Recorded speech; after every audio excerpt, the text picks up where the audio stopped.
I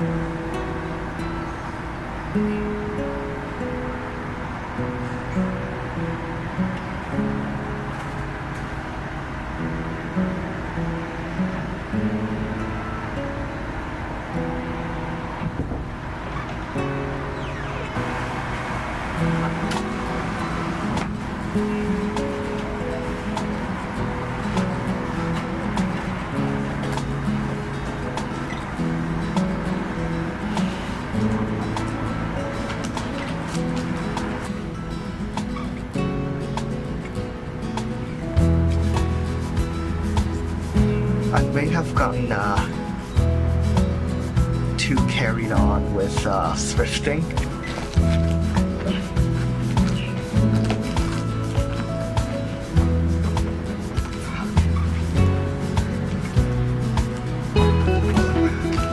Pro tip, always pack. Knowing you never buy all this stuff. I'm probably flashing everyone, but I mean, that's okay. This is peak new physique stance right here.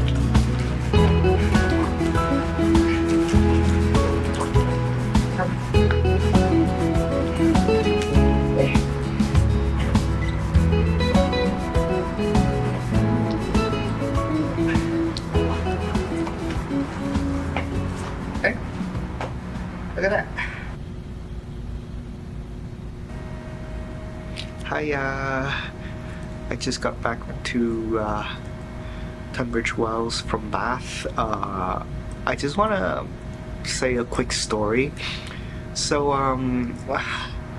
I took the wrong train from Bath. It took me to a different station, but like, due to my quick thinking, I on the wrong train, I booked the train back to Bath, and then I didn't have to pay like $89 from Bath back to Tunbridge Wells because shout out off-peak hour return tickets, let's go. Basically with that ticket, like, you can catch any train without having to buy another ticket.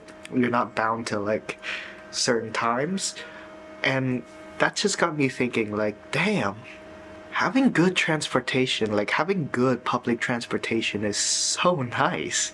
Because like, sure, it's expensive, but like the convenience of having a train and not having to fly anywhere or drive anywhere, like, sure, having a car is nice and all in the States, but like, it's not really, like, the city themselves are not walkable, and like, I don't know, just having a train, it's just like so brain dead. Like with planes, you have to go through TSA, and like that's a horrible experience.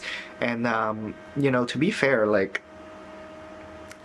I know I don't have the worst out of people, but like, I do get like special treatment sometimes, like special treatment for like special searches or something, because I do have a weak passport. So coming from Vietnam, it's rough. I don't ever want to go through TSA again. And I think that's a universal experience. But like having like good public transport is so nice. Like, you book a train, you get on the station, get on the correct train, and then like you can go wherever you want. And then in that city, you can either walk or there's a subway. Like, it's so convenient. You're not bound to like parking spots or anything. It's just so nice. Or like, if places that you don't have like coverage, you can like subway coverage, you can Uber there too.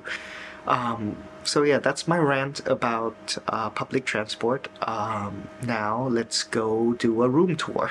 So also, one last thing about public transport though, before I let you guys go. While being lost in Bath, it just hits me like it's quite easy to just kind of like retrace your mistakes, because like, I feel like if I was in America, right? This actually happened. I was taking a bus from Boston to Schenectady, right? And during the Schenectady stop, no one told me that I was in Schenectady and that like that's the stop. Like the bus driver literally stopped for like 30 seconds and then off I go. And if it wasn't for me asking the person next to me, I would have ended up in Syracuse. Syracuse.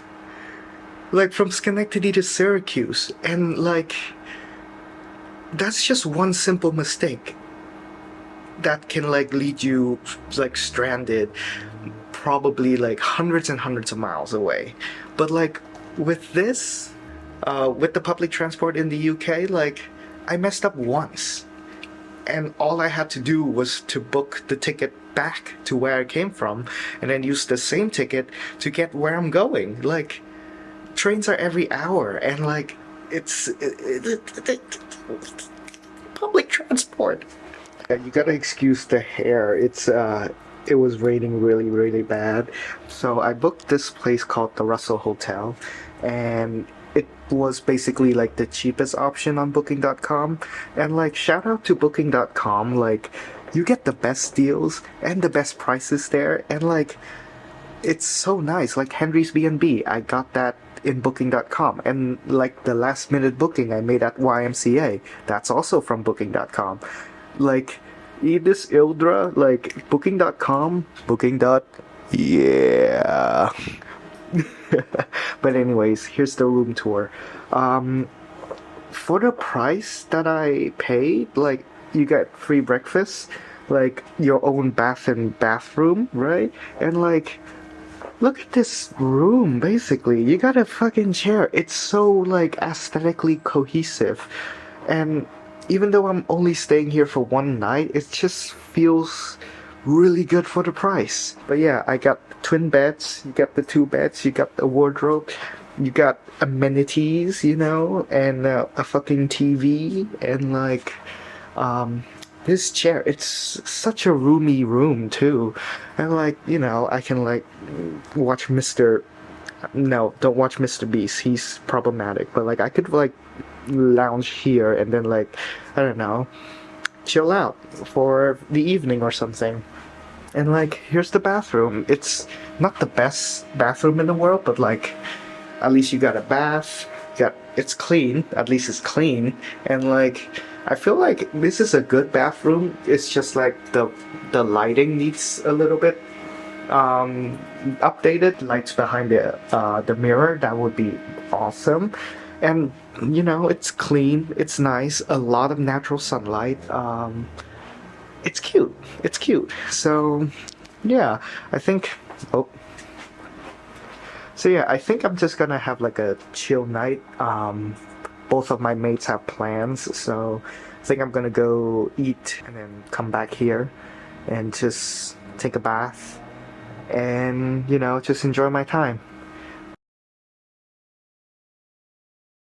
Okay, so I thought I'll update you with the plan for today. I woke up at like 4. Couldn't go back to sleep. It's just, you know, my body naturally only sleeps for 6 hours. I don't know why, but it just naturally does that. And then I had the best time ever. I took a bath. Like, I took a bath. Like, I only take baths when I'm on vacation because my house back home doesn't have a bath. So yeah, you know, I'm on like my chillest mode when I take baths. As I was like scrolling down around London to just kind of see like, oh, what to do there, I came across the Sigmund Freud Museum. As a psych major, we all know how batshit insane Sigmund Freud is. He used to like prescribe cocaine to his patients. And that's not actually the craziest shit that he's done. But he is technically credited as the father of psychology. So I just want to like see how this batshit insane mind came to be. And I think it will be like fun. or disturbing.